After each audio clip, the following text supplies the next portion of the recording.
guys, my name is Moshmallow, and welcome back to Perceptions of the Dead. Now, I really enjoyed the last game, where we finished off Jill Count's story, so now we can play a different one, which is what I'm going to do today, and I really enjoyed this game. So, Phantom Ice Cream Truck or Weird Girl on the Ceiling. I think let's start off with the Phantom Ice Cream Truck. Follow a denizen of the border between life and death as he answers a call to rescue a missing child. Okay, that sounds fun. Let's go. The Phantom Ice Cream Truck. Okay, can I just... A glance around reveals an empty street, and I take a moment of solitude to adjust to my layers. It does little to stave off the biting wind. I clench and unclench my fingers with a deep-rooted ire. Nice. Who are you? I am not being paid well enough for this shit. The Acolyte. Then again, I never am. Cool. This was the second night since I had started this assignment. The couple had hired me to bring back their son. Okay.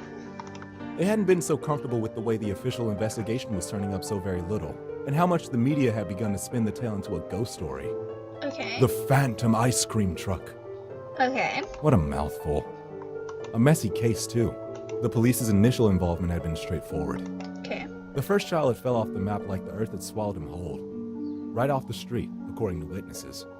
No one saw a thing. No reliable witness heard anything either. No unfamiliar cars or people. No unfamiliar sounds. Okay. One moment he was in front of his parents' home, the next he was gone. Okay. Strange, but there could be plenty explanations for such an incident. Very mundane ones. Such explanations became more unlikely when every child in the neighborhood reported hearing ice cream truck music right around the time of the disappearance. Of course, without a single adult able to corroborate this mysterious music, the children's testimony was quickly dismissed. Don't you know that children have a deeper connection to the supernatural? Still creepy, right? Yes. And oh so mysterious. Mysterious, mysterious. Even more so when it happened again. Then a third time. It was the third parents who hired me. I never really figured out how my clients find me. It's not like I list my number anywhere or advertise. Huh.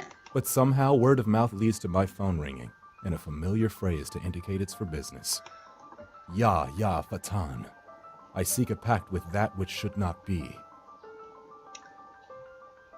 That's not weird at all. I know, it's a little trippy. It's from a book I had read back in college. Okay. A friend came up with the joke as his invocation of my aid. He must have used it dozens of times when we were younger.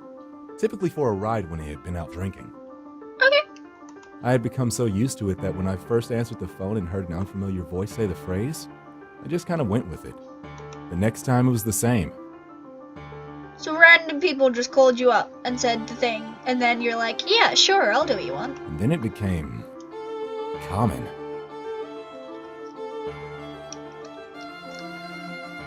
Okay. Where are you? We live in Rosterfield, Maine. I know it's a long way from where I heard about you, but can you help us? Will you pay the price? Okay. We will pay anything if you can bring back our son. Wow, that sounds fun. The deal is struck. The deal is struck. Wow. Do you have to be so dark and mysterious? And with that, I called in sick to work. Told them I had the flu and would need a few days off. Yeah. I was given shit about not getting my flu shot, but they didn't hassle me too much. That evening, I was on a plane.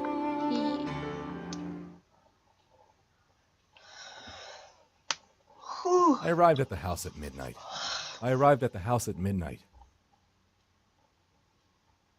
Did he just say that twice? Okay. I did not knock. After all, it was important to keep up appearances. The window to the left was latched, but the right slid up easily. I found the boys' room first and gave it a once-over. Legos, Ben 10 toys, and Star Wars paraphernalia littered the floors and walls. A quick once-over revealed nothing useful, though. Okay. I sat on the foot of the bed for almost 10 minutes before one of them stirred. Oh my god! Normal reaction. I turn around slowly. I return for what has been lost. From you, I need 2 items. I need a photo and an article of clothing. Something thick with its smell. That's not creepy at all. Yeah, no, that's absolutely fine. Yeah, we'll just give that to you. That's fine. No The woman problem. stands up slowly, edging against the wall, then runs to the child's room. She returns with a dirty soccer jersey and a copy of a lost flyer. The father remains paralyzed, his eyes locked with mine. Though likely, he is just staring into the shadow beneath my hood, Nice hoping to see face. something there. Something human. Likely questioning his decision to hire me. Probably. Good. Can you really find him? I take a long smell of the shirt, then discard it. I take a look at the photo. This time, I spend a lot longer examining it. I wasn't really some bloodhound. I couldn't track by scent, but the photo helped a lot. Now I knew what he looked like. Yes. She begins to breathe heavily, and then cries. The husband just continues to stare aghast into the hood of my cloak.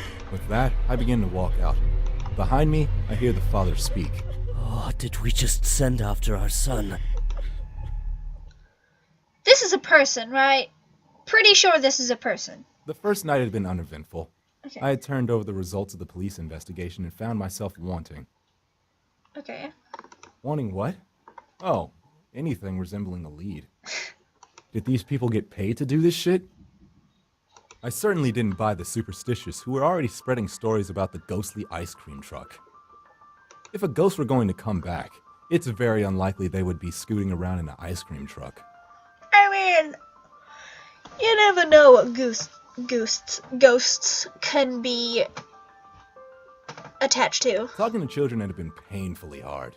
Okay. My one fortune was that my attire left me more reminiscent of a slender man than a child molester. So the times I was chased away from children I tried to interview were not mistaken for solicitation.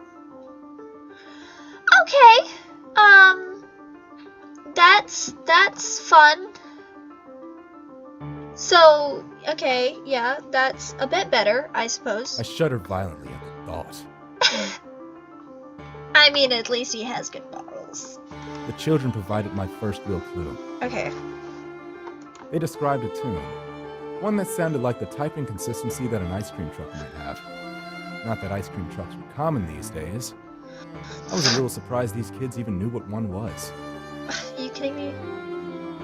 They will always know. Some were even able to hum and whistle the tune for me. Okay. I wasn't entirely sure how to run with this info. The relevance of a single song really didn't occur to me. A small piece of the rest of the day was spent feeding myself and taking a nap as inconspicuously as possible. I had no intention of allowing anyone to see me be anything other than the creepy supernatural and paranormal investigator. It's how I've always done things. Okay. You'll be surprised how quickly you can build a rep with the right look and behavior. Right, so you just pretend to be a supernatural being. After the nap, it was back to beating the streets. And my current predicament. It was friggin' cold! Okay, it's cold. In the near distance, I watched a quartet of kids, roughly 14 or so, playing a ragged game of football. They seemed to be having a great time, but even as far away as I am, their cheers and jeers rattle my nerves.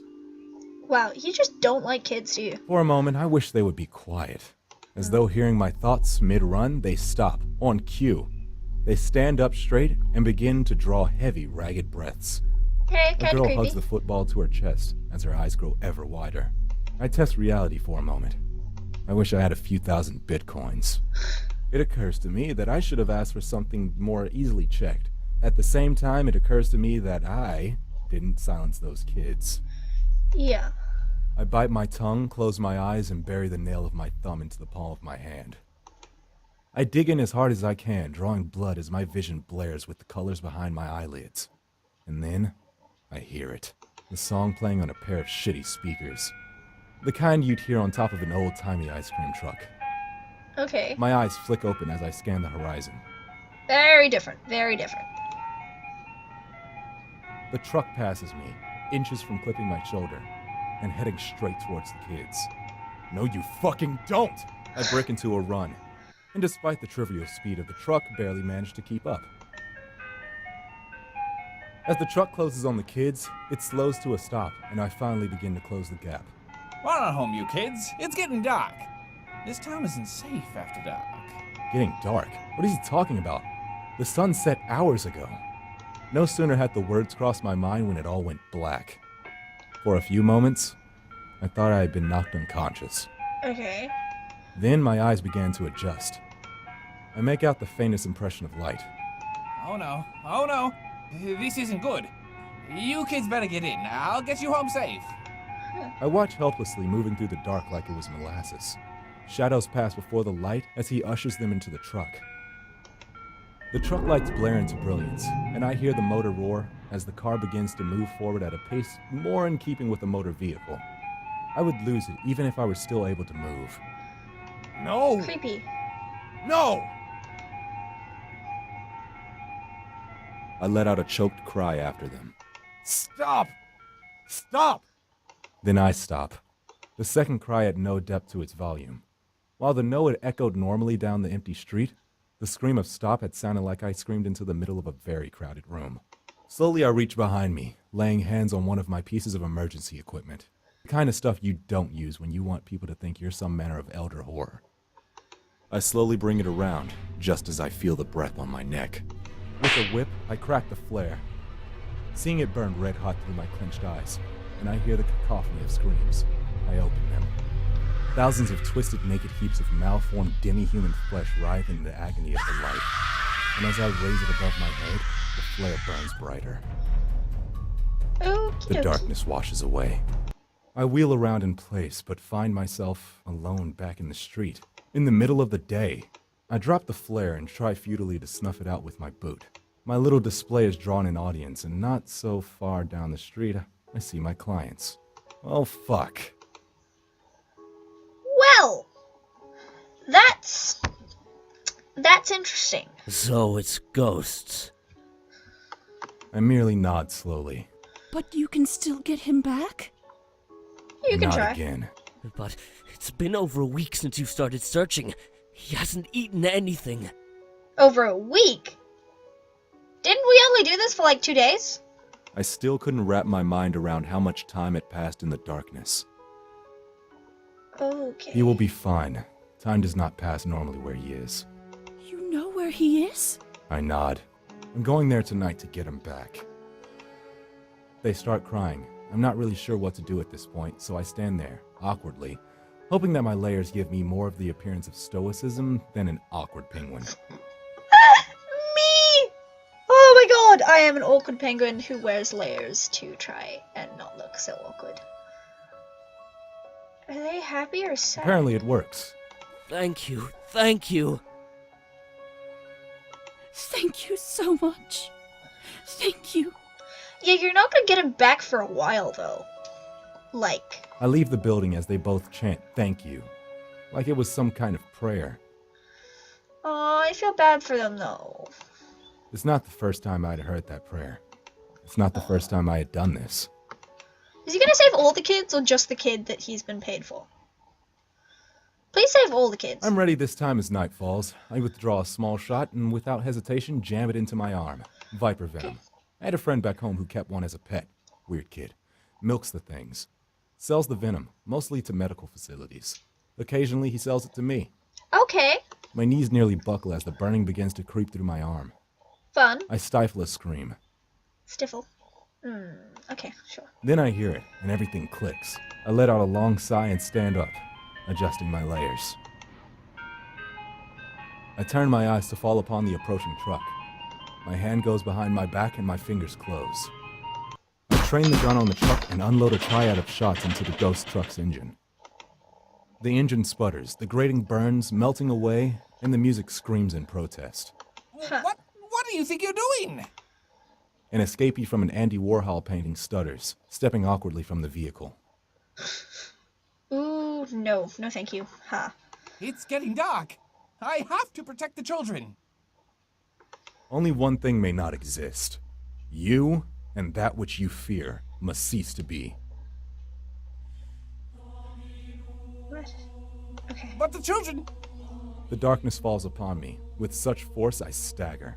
I lose my grip and the gun disappears, searing into the shifting mass of flesh. My hand goes behind my back, and my grip closes around a rough-hewn blade, forged of obsidian and steel. Okay. And as I carve outwards, I hear the screams of all the lost children, unwilling to accept their fate and swallowed by the darkness. Flesh tatters as I carve, burning away like paper, until finally, I lay into the man. No, you don't understand. I was just trying to help. I bury the blade into his throat. Will this help, though? The cacophony resounds as the children who lost themselves in the darkness writhe, and I go about my work of freeing them all, just as I had freed this man. Killing them? Does that work? My baby. Oh, my baby. It's okay. Everyone's okay. No, not everyone. They're all dead. Everyone. Everyone died. Positive kid! 7 kids lost here. And I got back all of them. I wonder how many I actually freed. How many had he trapped in his nightmare? And what the hell was he so afraid of in that darkness? And most importantly, why did he ultimately abandon them to it? Interesting. I don't know how to thank you. After a week of not hearing from you, I'd feared for the worst. A month after that, and I'd come to accept that it was over. I was ready to move on. We were in there for over a month. His eyes fall to his wife, still babying the boy, who won't stop staring off into the distance. She had faith, though.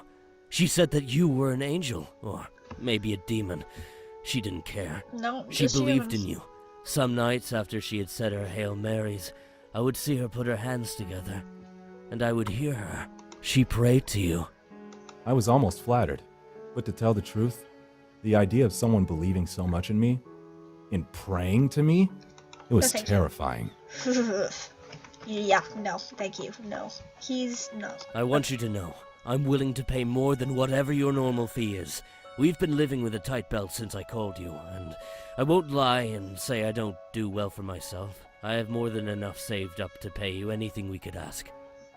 Or, if there's something else you want, there's nothing I can offer you that means more to me than my son. Okay. I let out a long sigh. I reach up to my hood and pull it back. Both of them gasp, stepping back and then cocking eyebrows in unison, having perhaps expected something more.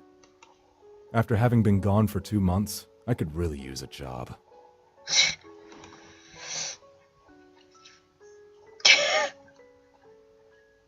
Okay, that works. The Phantom ice cream truck.